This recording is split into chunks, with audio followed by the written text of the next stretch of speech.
Hello guys, so good morning, another day, another vlog na naman po tayo. So this time po ay mag-challenge po ako para sa sarili ko. At bago ko nga pala sabihin ng challenge na ito, wag niyo pong kakalimutan mag-like, comment and subscribe sa aking YouTube channel. At hit niyo na rin po yung notification bell button para lagi kayong updated.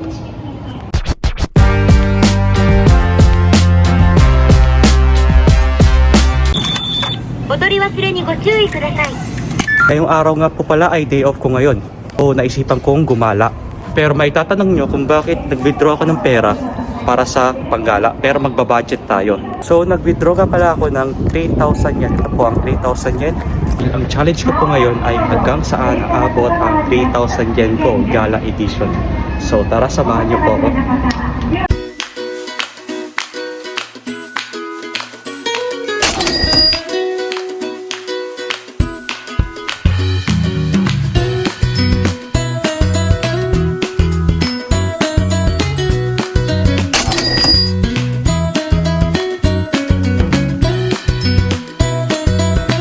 So ayun po, nakikita nyo naman po na bumili ako ulit ng ticket para po sa pag-transfer ng train.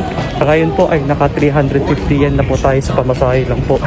Pa po kasama yung pagkain at yung may inom natin doon sa panggala natin ngayong araw guys. Hopefully po sana magkasya po ang 3,000 yen natin bago tayo umuwi ng bahay.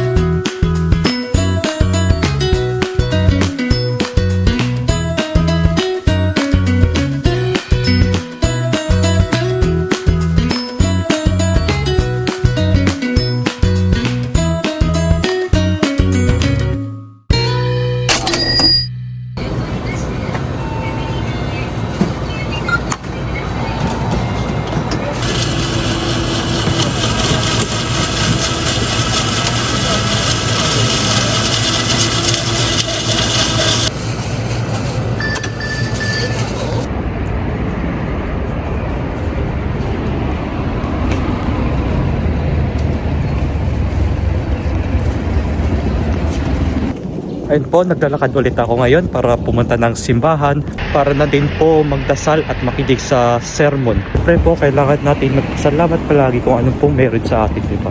So, mamaya na lang po ulit at babalitaan ko na lang po kayo. A few moments later. So, ayun nga po, kakatapos ko lang magsimba at medyo nagugutom na rin ako guys. Kailangan ko na rin kumain ng merienda kahit konti. O kahit konti, tapos marami. So, okay, maghanap lang tayo ng mga kainan na kasya sa ating budget ngayon. So, tara guys, samahan niyo po ako.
Tapos ko lang po kumain guys ng ramen at ayun po, medyo may naiiwan pa sa ating budget. So ang kulang na lang po after kumain, syempre dapat may inumin. Kaya pa to guys at may naiiwan pa sa ating budget. So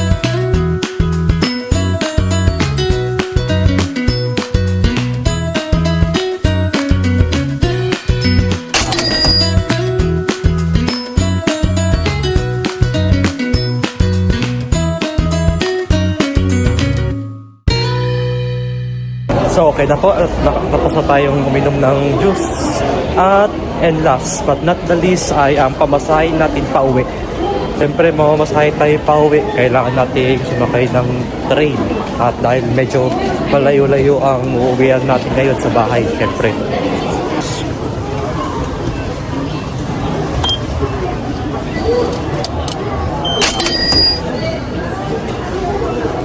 Kaya po guys, at sasakay na tayo ng train pa uwi ng bahay. At pagka uwi, syempre magko-compute tayo kung magkano yung nagastos natin, kung nagkasya na ba ang 3,000 yen natin na budget or kung kulang na ba.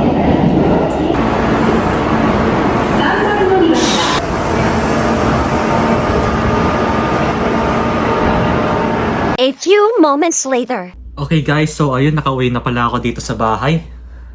At syempre, na-compute ko na lahat nung nagastos ko ngayong araw. So sa 3,000 yen na budget ko ngayon, nakagastos ako ng 2,982 yen po. So bali, meron pa ako 18 yen na sukli dito. Ibig sabihin, nagkasya po ito. Medyo sakto lang po. Sakto lang po yung 3,000 yen na budget po para sa akin. Dati po nun guys, nung siguro mga 4 years ago po, medyo marami-rami pa po yung malaking halaga pa po yung 3,000 yen po. Ang sa tumatagal po ay medyo medyo tumataas na po kasi ang mga bilihin dito ngayon, kaya feeling natin yung value dito is bumababa na.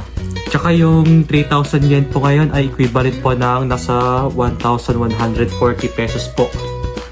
So ayun lang po, at sana po abangan nyo na lang po yung susunod na vlog ko. Bago po ako magtapos, huwag niyo po kakalimutan mag-like, comment, and subscribe sa aking YouTube channel, at hit nyo na rin po yung notification bell button para lagi kayong updated. So kita-kita na lang po ulit tayo next time. See you! Jane!